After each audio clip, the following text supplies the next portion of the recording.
Hello guys! So while waiting sa ating flight ay maghanap muna tayo ng makainan kasi gutom na. So hindi pa nakakasakay ng eroplano, gutom na. So maghanap-hanap tayo ng makainan natin sa mga food hub or yung mga restaurant.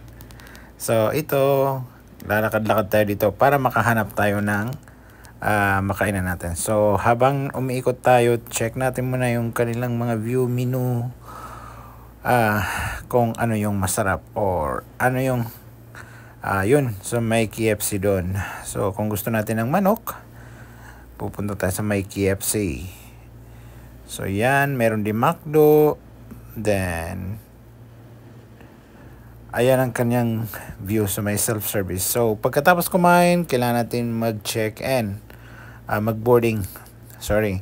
So pupunta na tayo, papasok na tayo sa airplane para makapag-board, para makasakay na tayo sa eroplano, baka maiwan pa tayo. So ayan ang kanyang view. So yan, naka-enter na tayo sa eroplano.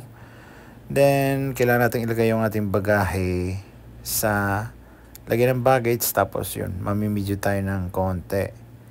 So yan guys, ready to travel na going to Pinas. So hanggang dito lang, and huwag niyong kalimutan i-like and subscribe ang aking YouTube channel.